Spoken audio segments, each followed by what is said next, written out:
watched a couple of times. It's incredibly powerful and moving, and I want to acknowledge that the inquiry was tabled last Thursday, and again I'll refer to that a bit more. But at the opening of the Four Corners investigative report, Shirlene Campbell says she's talking at a rally, and she absolutely implores us. She says, "We are not just numbers.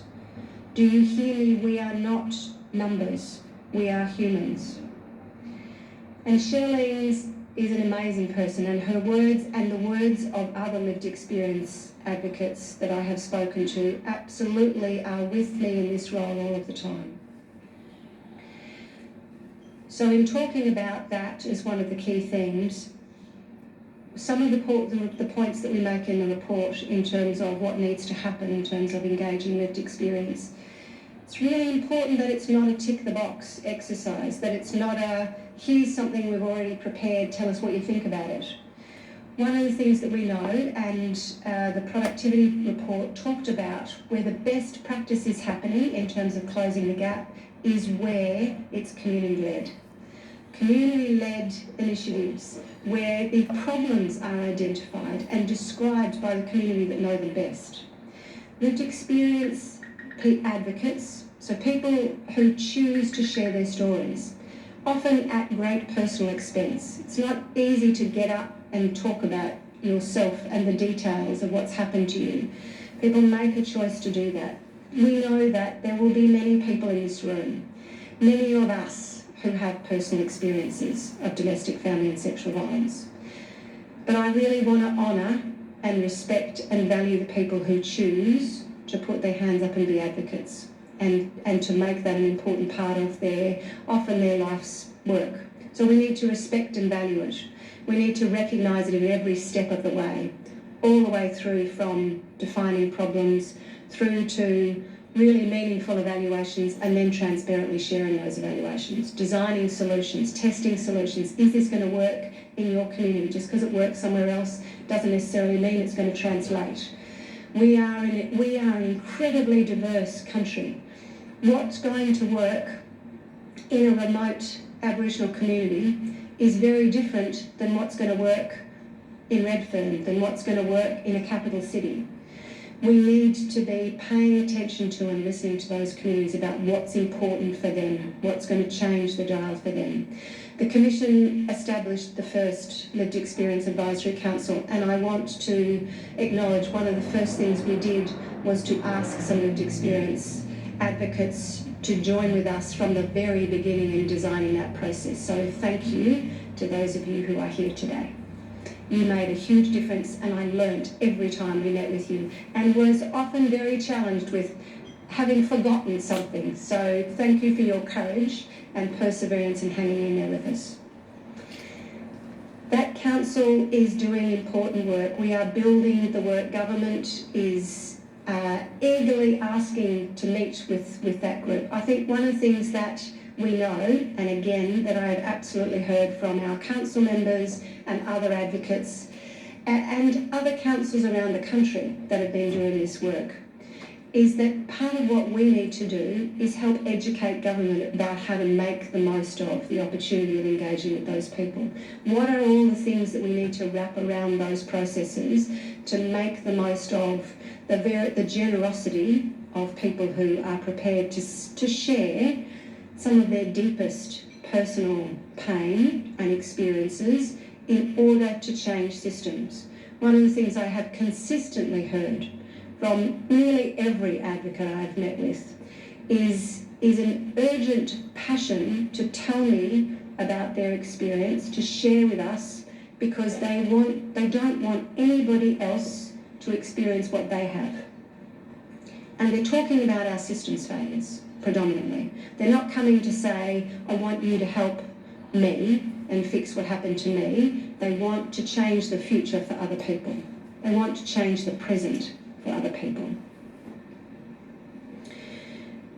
I think the other thing that is incredibly powerful about lived experience and the engagement and the importance of storytelling is the truth-telling element of it. You can't look away when someone is telling you their own personal truth. You can't refer to data. You can't say, well, we're funding this program. You can't, you just have to be with the person and listen to their story. Truth-telling is incredibly important. And it holds us to the fact that everybody is here in this room because we know how urgent this issue is. The last financial year up to 30 June, 43 women were murdered in intimate partner violence. Numbers are much larger than that if you start to include people, women, children who die as a result of family, domestic and sexual violence. We've seen an 11% increase in sexual violence in the last year. First Nations women are 33 times more likely to be hospitalised, 6 times more likely to die. And 60% of LGBTQI plus people will have experienced family, domestic or intimate partner violence in their lives. That's what many people's lives are like today and always. And it's not something that many people want to look in the face all of the time. It is something that advocates courageously and bravely bring to our attention so that we can do something about this. One of the things that I have also consistently heard everywhere I've gone, and it was one of the things that to be honest, I was a bit surprised about when I first went to Northern Territory and Alice Springs and then Queensland, was work with our men. Please work with our men. It wasn't what I was expecting to be hearing. And to be honest, if I'd been standing up here on the 1st of November 2022, it might not have been one of the themes that I would have highlighted in terms of what I think we need to be talking about. But we need to be having very different conversations with men. We need to be recognising and we need to be engaging with men in different ways than we are now. We need to have eyes on men in different ways than we do now. We need to be listening to what communities, women and children mean when they say we need greater accountability. We need men to be held accountable in ways that they are not being at the moment. Part of the complexity, and one of the things I really, when I was thinking about what I wanted to talk to you all about today, is there's a real complexity in this conversation of holding things at the same time. At the same time that we know that men as a group hold more power in our community, are more in control of decision making than women are. At the same time as that is true, we also know that individual men are vulnerable, struggling to understand what being a good man in this day and age is. We held a round table at the end of last year, and 2 of the men who stood up at that round table talked about the struggle of being a good man and not feeling like they were living up to the expectations that society puts on them. We know there's a big debate about young men and online misogyny. We are watching a generation grow up with access to online misogyny, pornography, hate speak in a way that we've never seen before. And we're really struggling as a community with how to deal with that. And what we hear from young men is that they are attracted to what some of the voices that they are hearing, and I'm not going to name them, are saying, because it gives them some sense of how to be a man. We need to get better. We need to get better at talking to those young men. We need to get better at listening to them. We need men to be leading those conversations, and I'm very pleased to see more men in the room today. Thank you. It requires leadership from men and women to be having the conversation that we need to have to end gender-based violence. The other thing we really desperately need is more data, more and better data about men. We do not know enough about trajectories into using violence and out of these environments, how to help men who we don't have enough services available when men call and say, hey, I'm a bit worried about my behaviour. And we know, I've talked to many service providers who say they are getting those calls and that there is nothing that they can offer at the moment, very little that they can offer. There are some very good, one of the other things I really want to communicate today is that while I'm sharing where I'm seeing a lot of the challenges, the other thing I've been hearing about is with a great deal of energy in the community is the hope and the work that is underway. One of the things I have resoundingly heard is that people back the national plan. The national plan gives us a framework to do the complex work that we're doing, and that people felt heard in the consultation that was part of the incredibly deep and extensive consultation that happened in building that national plan.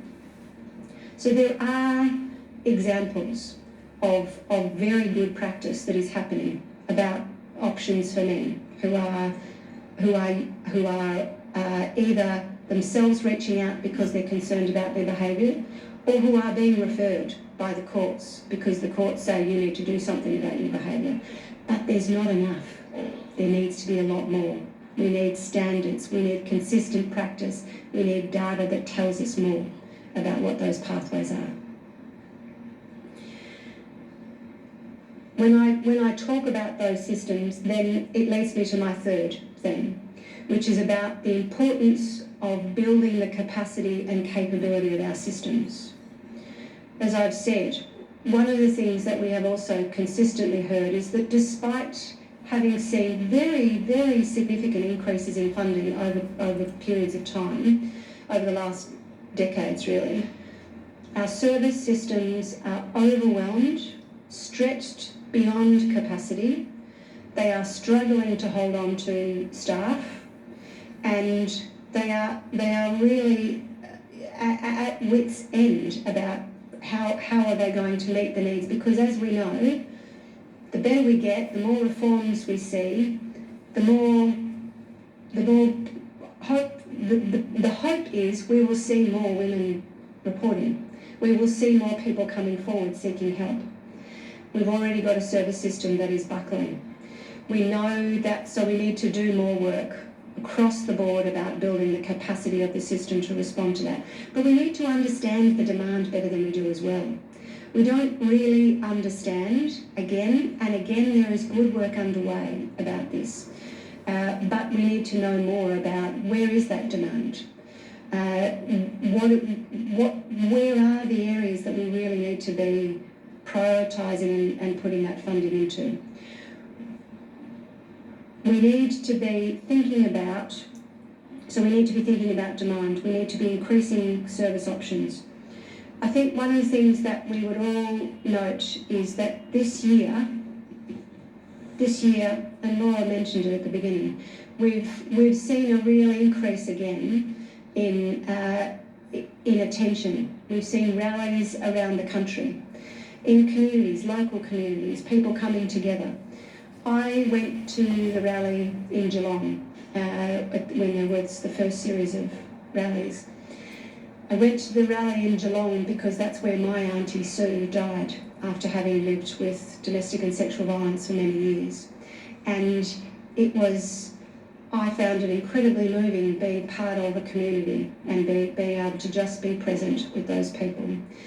We know that what those people, and again, it was one of the things I found being part of the crowd in Geelong was that it was community. It was men, women, children, very diverse people in the local, mall.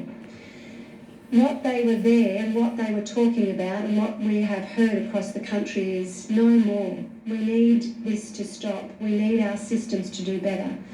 Molly Ticehurst was murdered on the 22nd of April in Forbes, and we know the system failed her. Everybody knows that. The Northern Territory Coroner Elizabeth Armitage has been conducting an inquest that is coming to its end and into the killings of 4 Aboriginal women, Kumanjar, Hayward, Nyago, Ragurk, Miss Unipingo and Kumar Rabunja. I wanted to say their names because so often we don't hear the names of Aboriginal and Torres Strait Islander women, and that's an important inquest, and I look forward to reading her findings when she does share them. First Nations women, as the missing and murdered inquiry report calls out last week, First Nations women and children are more likely to go missing and less likely to be found.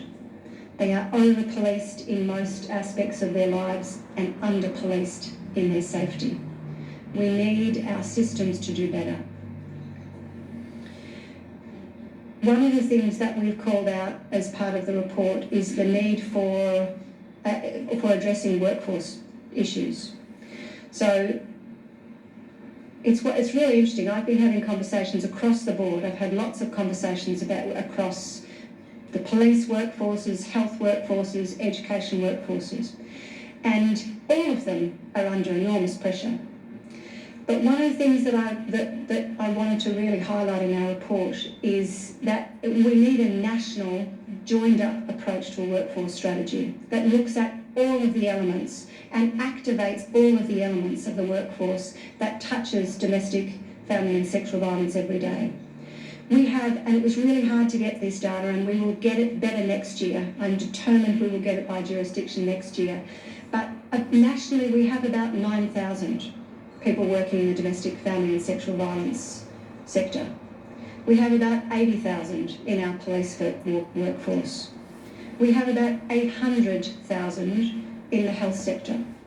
We need the health sector to recognise, and the police workforce to recognise, that domestic, family and sexual violence is core business. It's not somebody else's business. And we need to build the capability of those workforces to respond appropriately and well when they have an opportunity, because we know that, as I was saying before, about wherever there is a touch point, we need to see that as an opportunity. We need to see it as an opportunity for prevention, for preventing the cycle continuing, for preventing further harm. If it's a police officer turning up to an incident of domestic violence, that's an opportunity for those officers to act in a way that contributes to healing and recovery in the respect and the way that they talk to everybody who is in the room, including the children. It's an opportunity to intervene in a way that can prevent further violence, both for that family, but also for other families. We know that many men, when there haven't been eyes on them, when there hasn't been an opportunity for healing and recovery, move on to other women and children. So every point we have an opportunity, we need to be activating that in thinking about it as an opportunity and a responsibility to be thinking about healing and recovery, appropriate trauma-informed, shame-sensitive responses, early intervention and healing and recovery, really critically. So we need to be educating. When someone turns up to a GP and says, I'm a bit worried about my alcohol use, or I've got some mental health issues because my relationship is breaking down, we know. If the man is talking to his GP and saying he's got worries, the GP needs to ask them about their behaviour, because we know that relationship breakdowns, pregnancy and new children, we know where there are some of the most high-risk moments in people's lives for violence and homicide. And those are opportunities for GPs, maternal child health nurses, teachers or counsellors, whoever it is that is having that conversation, to ask the questions, which means we need a consistent approach to educating people about risk assessment and understanding risk and how to manage it. One of the things I want to call out in terms of thinking about our systems is that we know that systems are weaponised. Systems are weaponised to harm people. And all of our systems can be weaponised. We know child support security payments are weaponised. We know the family court is weaponised. Child protection system is weaponised against women and children. The business sector has recognised, and I really want to call out, we held a roundtable with the business sector fairly recently, and some of the work that is being done around safety by design principles. How do you think ahead of time about how something could be used to harm people? And I can tell you the best people that will think about those things in ways that not all of us would immediately do that is lived experience advocates.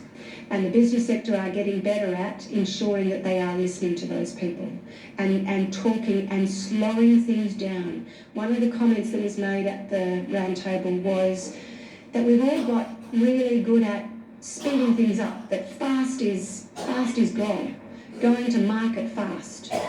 And what I was really impressed about in that room was the senior leaders from all parts of the business sector who were talking about we maybe need to insert some friction points in our system so that we can slow things down and check for red flags. Government needs to do the same. Government needs to think about it, and again, this work is happening. I know that the secretaries are doing work and leading work around thinking about how can we look at how our systems are currently being weaponised, what do we need to do to address the current harm that is happening and ensure that it doesn't continue to happen, and think about what needs to happen into the future. So I really want to acknowledge that there is some real leadership being shown in the business sector, and that government has a real leadership role in thinking about both its own systems as well as what the leadership it needs to show across the community. I'm going to close by talking about a couple of things that I think we haven't, and as a community, we haven't paid enough attention to yet, and we need to do more. We have consistently talked about, and the National Plan talks about children and young people in their own right. We're not doing it very well yet. And we need to understand why we're not doing it very well, despite the best intentions, despite it being an element of the National Plan. We are going to be really focusing on some work around children and young people and what that actually means, and how do we we had a roundtable, and I've had some conversations with some lived experience youth advocates, and one of the comments was, Connor, if you are listening, Connor Powell said, we are consulted more than we are provided specific services to. There's a lot of consultation going on, we need to get better. We just need to get better at providing services that are led by children and young people. The other thing that we are not, as I said at the beginning, is we are not talking enough about is sexual violence and incest. And we need to do more to talk about that and to be thinking about where there are the intersections with domestic and family violence, and where there are, it's the Venn diagram of, there are absolutely intersections that are very important. We need the systems to be talking to each other, but there are also things that are different and need to be addressed and dealt with differently. There are different workforce issues. So we need to be thinking about domestic family violence and sexual violence specifically. The other thing that we're going to be doing in the coming months, and we are in conversations with the Northern Territory, Aboriginal and Torres Strait Islander Advisory Council about is Northern Australia and remote and regional Australia, and how we have conversations that are led by those communities, informed by them about what is important to them and what it is that we need to be doing.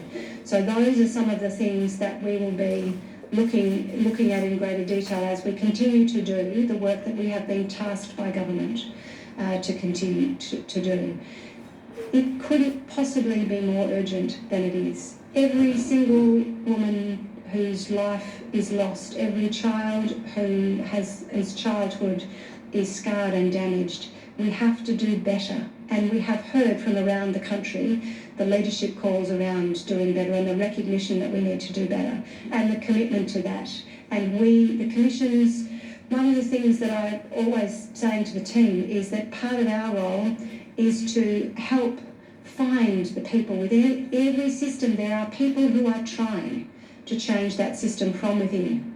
Let's go find them and let's support them and back them in, because we have a big job to do and we need to work collaboratively across the country to achieve the goal of ending gender-based violence in a generation. Thank you.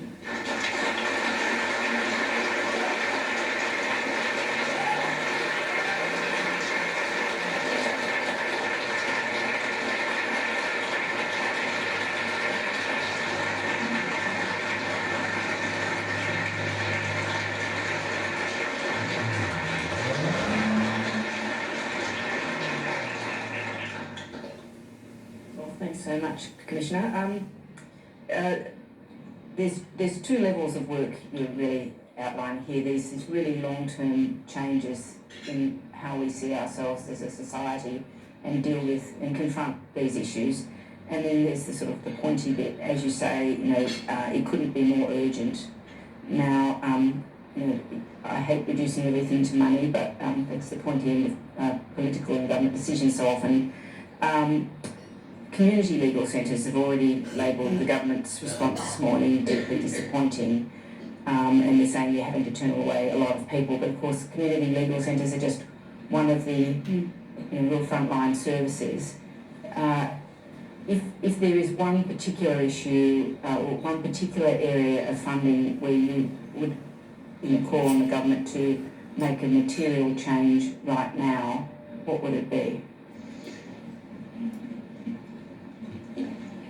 I think it's a very good question. I do think that the community legal centres often provide an incredibly holistic response, and I don't think that's recognised enough. I think particularly the family violence community legal services do an extraordinary job, and I do think there is recognition of that, and I do think the government has recognised that. I think that I wouldn't call out one area, to be honest. I do think we need a much better understanding of the demand and where that demand is, and that there does need to be an uplift across the board in terms of service responses, because it's very hard to choose, right? I do think that responses for men is critical, and we need that not to be at the expense of response services who are taking calls every day. I think the community legal services do an extraordinary job on the ground of wrapping whatever needs to be done around their services, and they're often not funded to do that.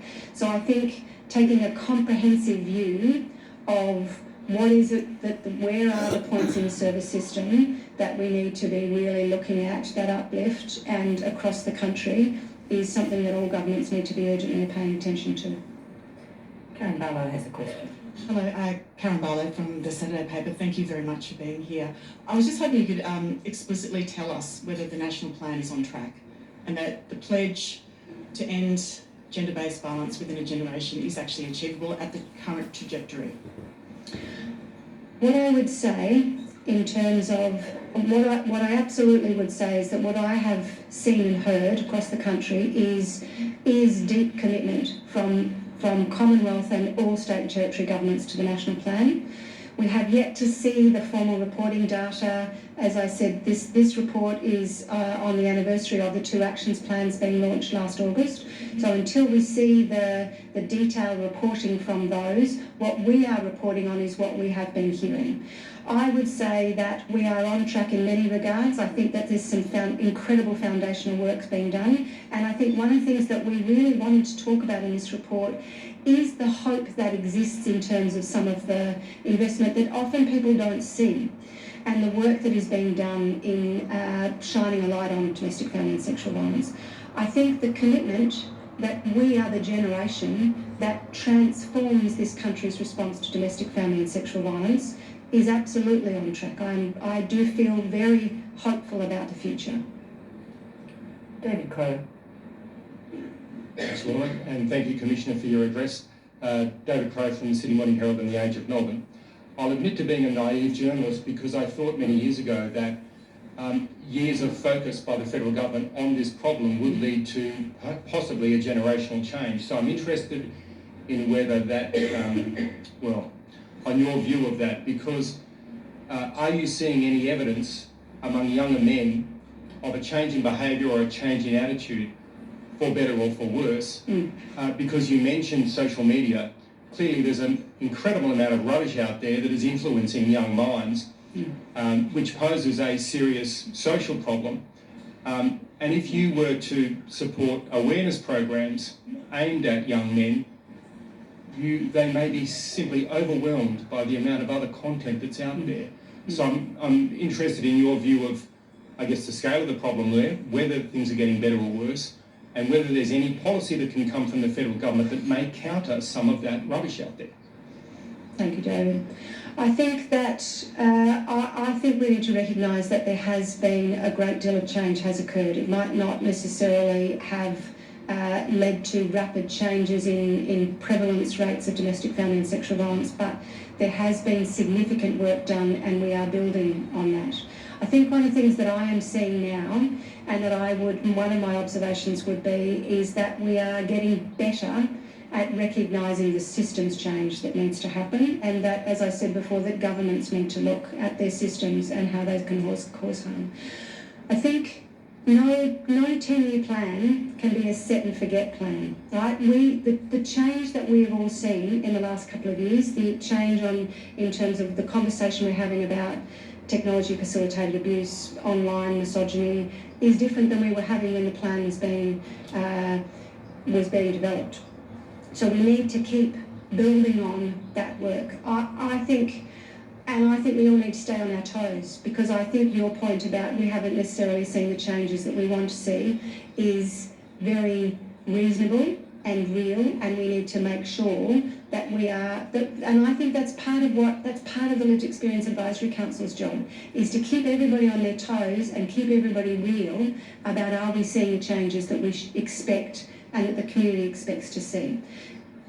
Thank you. Rosie Lewis. Rosie Lewis from The Australian. I just wanted to ask you, on your quote where you say, we need to have eyes on men in a different way, you did give a couple of examples through your speech. I'm just wondering if you can expand on that, particularly in the home, but also within business, within workplaces, and within the Parliament. Just on the Parliament, today we have new legislation on an independent parliamentary standards commissioner, I hope that's its right name, where it will make recommendations to politicians on poor behaviour and how to treat the poor behaviour. Ultimately, it's up to what's called the Privileges Committee, senior politicians, to decide what sanctions to impose. Is that a good idea in your opinion, or should that sanction regime ultimately be independent of politicians? So if I can start with the beginning of your question about what I mean by eyes on men. If I can go back to what I talked about at the beginning about passive language. Most of our service system has been designed to move women around. We really started the response to domestic violence was the establishment of women's refuges. So what do we do? We move women around. One of the most appalling examples I heard about that was in Cairns, when I met with one of the high-risk teams there, and they were talking about a bloke who wasn't really very visible to much of the system, and what they knew was that when they pieced it together, 5 women and their children over a period of time had needed to be flown out of Cairns to make them safe, rather than addressing what needed to happen around that man's behaviour. So much of our system that's what I mean, is designed around eyes on women. Women have much more help-seeking behaviour. Women are much more visible to the system. Men often don't. If they put up their hand and say, I'm concerned about my behaviour, as I said, there's not much around to respond to them. So, and where we have seen some of the best successes in keeping women safe is when you talk to there are high-risk versions of high-risk teams all over the country.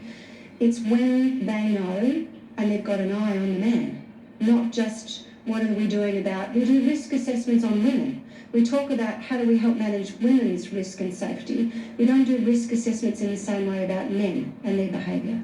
So I mean it very practically, actually, when I say eyes on men, and that we need to think about our system in ways that sometimes I get asked when that are we talking about more men, is there a risk that we're moving funding away from women, that we're taking eyes off the critical need for response services and the services and systems for women? My response to that is, unless we start doing that, we're not keeping women safe. If the objective is to keep women and children safe, then we need to be doing the work with men more than we are. Karen, The parliamentary. Can you just summarise your question again for me? Yeah, so there's a new commission being proposed for the Parliament in which an independent commission will make recommendations to a committee of senior politicians in terms of sanctions for poor behaviour within the Parliament workplace. Is it a good idea to ultimately leave it up to what's called the Privileges Committee, the politicians, to impose those sanctions, or should it be independent of politicians, that process? I think that's an interesting discussion we're having in a whole lot of different sectors about who has oversight and who can independent, whether it needs to be independent. With regard to this, as you've said, it's new and I can't comment on the detail of it. What I would say is two things. One, every workplace is responsible for keeping itself safe and putting in place systems to make sure that it is safe for everybody who is in that workplace. And many workplaces around the country are thinking about how they do that. We'll need to watch this one and see whether it's effective and whether it does change those levels of safety. Karen Middleton. Hello, Commissioner. Thank you for your address. Karen Middleton from The Guardian, Australia. You spoke about the weaponisation of systems and how they're being used primarily against women. And I wanted to ask you about a specific example of that. It's been raised by the Economic Inclusion Advisory Committee, the government-appointed committee headed by Jenny Macklin that's made a report to government the last couple of years. One specific example they gave in that report twice now was on the intersection between child support and family tax benefits and how ex-partners were manipulating the timing and amounts of their payments to rob single mothers primarily of the full amount of family tax benefit. But it also found that that the system was structured badly for those women, that there is a requirement for the women receiving family tax benefit to claim the child support from the ex-partner before they can get the family tax benefit. There's an exemption for women who are experiencing violence, but the definition is difficult and a lot of women are not meeting the test. So they're being required to contact their ex-partners, sometimes in a situation where there's been financial abuse. And the report has found that this is perpetuating violence against women. Now, as I understand it, nothing's been done about that yet. I would have thought, given there have been 2 warnings about it, that there was an obligation on government to do something. Can you speak to that specific example, what you think about that, and whether we need a comprehensive audit of all government support payments and the accountability systems in them to ensure they are not making the circumstances of women worse? So you've described that example very well, so I don't need to go into more detail, and you're quite right. And it's a very good example of breaking down where the detail of how systems that you would never occur to most people, that they could be weaponised and cause harm. And I think one of the things that we have seen and heard at the Commission is the way many systems are weaponised in that way. I am aware that work is underway to do the kind of audit broadly across systems, to government systems, to make sure that government is thinking about how those things can and are causing harm. So I'm aware that work is underway and we will be keeping an eye on that. Ashley Raper. Hello, Ashley Raper from Network 10. In terms of the resourcing of frontline services and crisis services, is the reality that there just needs to be a whole lot more funding given by the government to meet this plan? Or can it be more strategic? And if so, how does it go about prioritising? So I think it's a bit of both, and Ashley, I think that all governments, state and territory, Commonwealth government, are looking at and need to look at where they need to strategically fund the service system, because, and in order to do that, as I said at the beginning, we need better data. We need better data. We need to be thinking about absolutely funding what we know works. And we need to be evaluating every program. We need to make sure that it's built into program contracts, that everything is evaluated, and then that those evaluations are shared publicly. Because one of the things that we have, again, surprisingly heard as we've been around different jurisdictions is the first to hear about what's working in different states and territories, and that's not happening as much as we would like it to. So I think there needs to be greater sharing of good practice. We need to be evaluating so that we know that we are targeting funding in a strategic way, and there absolutely needs to be an uplift. Anna Henderson. Anna Henderson, SBS World News. I just wanted to ask you about that frontline response when it happens in an acute family or domestic violence situation and often the police are at the door. What do you think would be the best approach in that situation to have the right kind of trained people there to respond? There's some very good examples and work being done around co-responder models at the moment. So we need a number of things. We need everybody who shows up to that response situation to be better trained, not just a short program. We need it to be updated regularly every year. So we need police and frontline responders to be better trained, but we also need specialists in some instances. And there are some great examples currently being implemented across the country in looking at co-responder models, which I think show enormous promise. Thank you. Amanda Cobb. Hi, Amanda Kopp from 9 News. You say we need to be having different conversations with men and boys. This speech and this report is perhaps an opportunity to start having some of those conversations. So tonight at the dinner table, what conversations do fathers and parents need to be having with their sons? I was listening to a blog the other day, a podcast blog of a number of men talking to each other and recognising that they'd been challenged by the women in their lives about not that they weren't really bringing this up, that they weren't asking the women in their lives about do they feel safe, when do they not feel safe. And one of the examples that was used in the discussion was, and it was in response, they were talking about the stabbing at Bondi Junction. And talking about, and I remember turning up to a train station to get a train to work and having a slightly kind of hyper-vigilant response myself to getting off the train into a crowded space and being aware of that sense of not feeling safe in a public space. And what these men were having a conversation with each other about was checking in with the women in their lives. And one of them said he did talk to his partner about walking, and one of the examples they used was walking down the street. And that, and he asked her about walking down the street behind a woman and whether or not he should continue or cross the road. And she said, absolutely, you should cross the road. Absolutely, you should be the one. She shouldn't have to be the one that crosses the road. So that, you know, that lack of awareness, that walking down the street at night, that women are hyper-vigilant about what's going on around them, it's checking in. The conversation needs to be, so I think there are a couple of things. Checking in with the women in their lives about behaviours and what helps, but also what is it, how do you have a conversation with those men about, and boys, about expressing themselves and their feelings safely, and what is it that they need, and what is it that they need in terms of thinking about what is it to be a good man.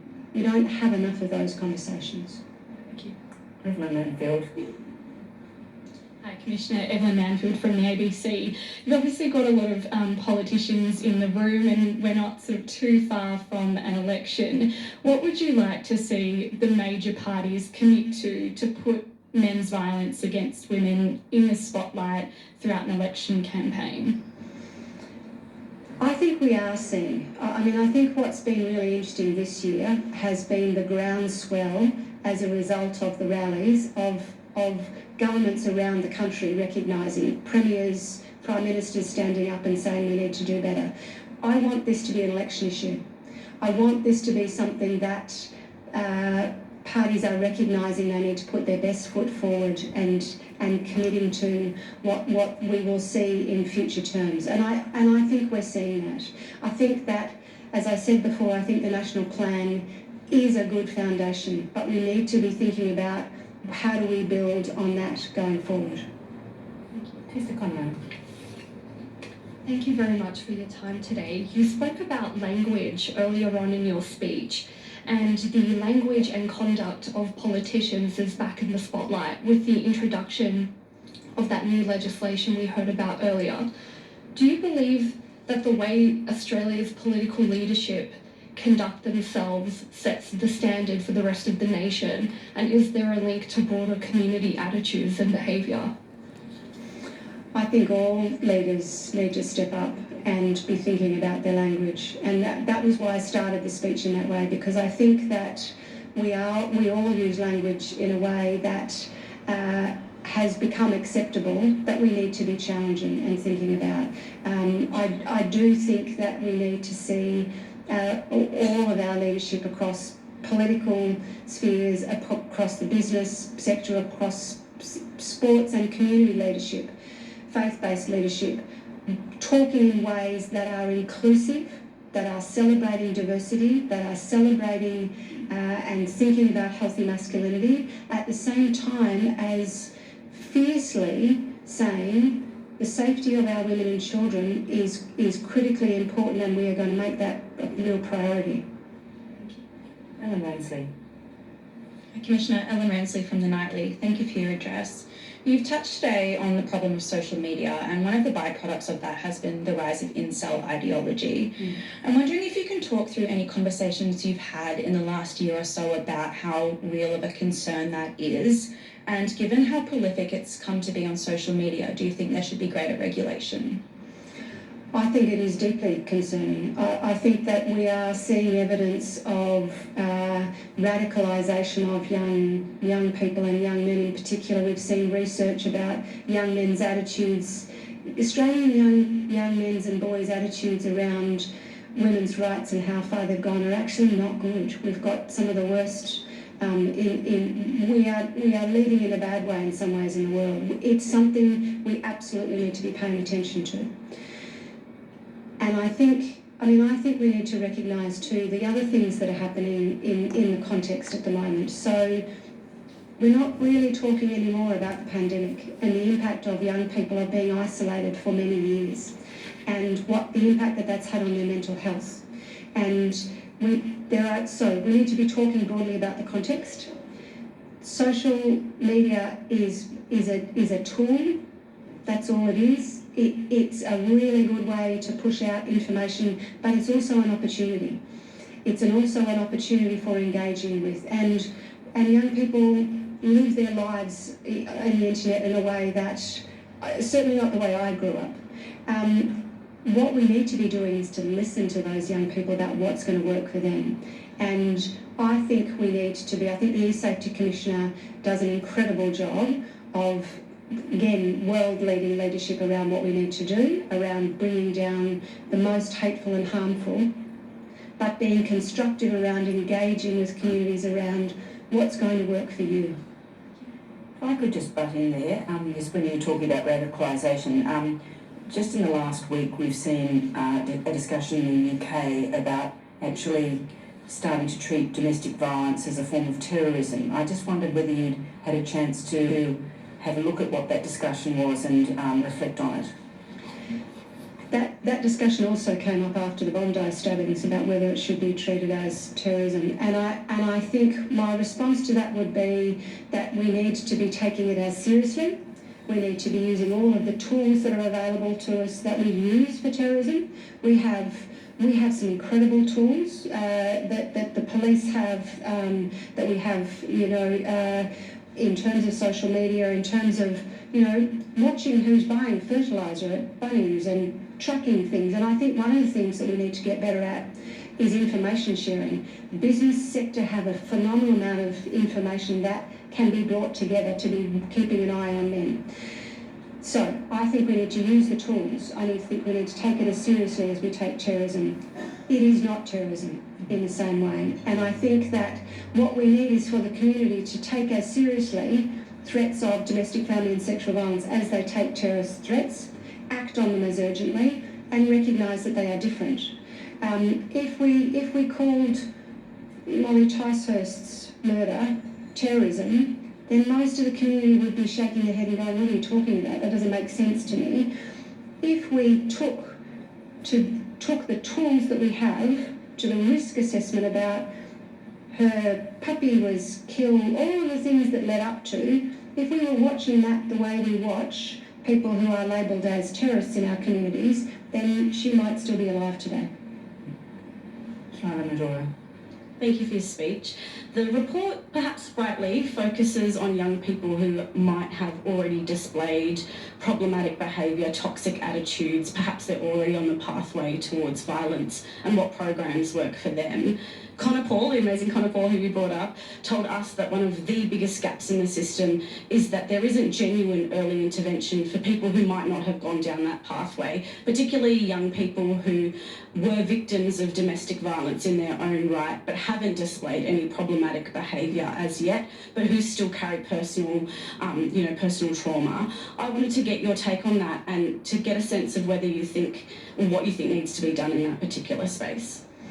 So I think that we need to be listening to Connor Paul and other young people around what have their experiences been and where were the points of intervention that would have made a difference for them. Where were the opportunities for provision of services for someone to have listened and talked to them that would have made a difference to them. And they're not necessarily the usual places. And then we need to go and make sure that we are providing resources into those bits of the system, whether it's at school, whether, as I said before, the health sector is we've got a huge opportunity. If we activate the health sector, given the size of that workforce, given the resources that go into it, if that became a tool for early intervention, for thinking about domestic, family and sexual violence in a different way, we could transform our responses, particularly for young people. Natasha Kosenfos. Thank you. On the topic of conversations, there's been some criticism from people working in the sector that perhaps Australia has focused too much on conversations in the last 10 years and overemphasised the importance of talking at the expense of more tangible policy changes around things like gambling, alcohol and pornography that can sometimes exacerbate violence. What's your view on that argument? Is there a limit to the dinner time conversation approach? And do you think there needs to be more action on those other policy areas that aren't always tied to domestic violence? I think you're absolutely right. Dinner time conversations can only take you so far, and individual action can only take you so far. We need systemic responses. We need systemic responses that look at where are the big levers that can be pulled. And I think that that's one of the things that we are very keen to see, is that we are looking at every point that we can be making policy changes that can make a difference. And you've identified some of them. Gambling, drug and alcohol regulation, I think, are some of the things that we need to be absolutely having more of a conversation about. And gambling, for example, is one that's a big topic politically at the moment. Do you think there needs to be very strong action there, and what would that look like if we're talking about reducing violence? I think it's a very important conversation that we're having, and I'm very pleased to see the advocacy that has been happening around gambling restrictions and how much greater community conversation about understanding the impact that gambling has on family, domestic and sexual violence, the impact that drug and alcohol does, and what we can do as a community to change that and address it. Jessica Wayne. Thank you, Commissioner. Jessica Wayne from Newswire. You spoke about the need to reduce the use of passive language in this space. The term domestic violence, or DV, is very broadly used. How can we change the language we use around these offences to emphasise the brutality and the effect on the lives of victim survivors? And will you speak to what you recommend is the best practice or the best terms to reflect that? That's a really good question, because I think it's a really tricky one, isn't it? I mean, if we go, it's one of the things, I was having a conversation with someone the other day about what we have learnt in terms of the way we talk about suicide, and what we've learnt about the importance of both having the conversation but being aware that it can be risky and dangerous for communities as well. We have the same issue when we talk about domestic, family and sexual violence. We know that there are risks of backlash, there are risks of copycat. We know that where there have been some really graphic, traumatic instances occur, that actually it's caused ripple effects for other women who call up services saying, I've just had threatened to me, I'm going to do the same thing to you. So we need to be very mindful in the way we talk about, I think, domestic, family and sexual violence. We need to be talking about it in a way that holds the people who use violence accountable. respectful of and absolutely respectful of the women, and not labelling them in terms of what's happened to them. And there are some very good guidelines that exist about that we need to be ensuring that media and anybody who has leadership around communicating about it is well educated in. Emma Myers.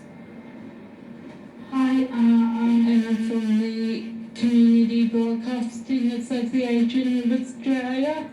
We know that women with disabilities experience are twice as likely to experience sexual and physical violence.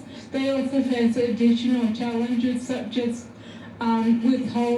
withholding medications, having their mobility devices taken away from them. What help, if any, is available to them, and how can we implement stronger prevention and intervention tactics to support these women? Thank you for your question.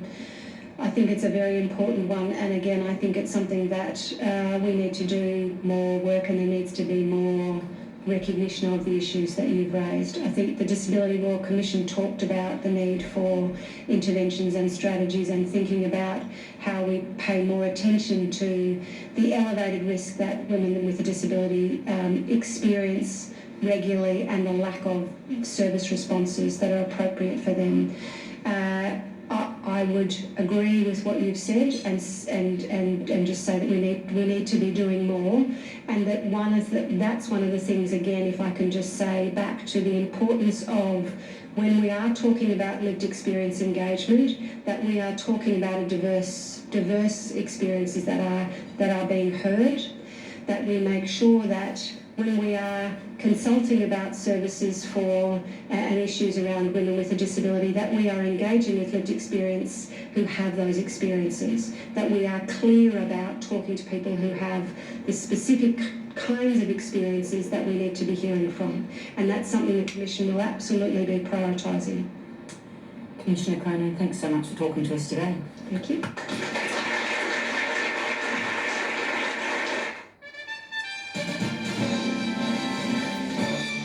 Hello and welcome to ABC News. I'm Alicia Barry. Our top stories: the federal government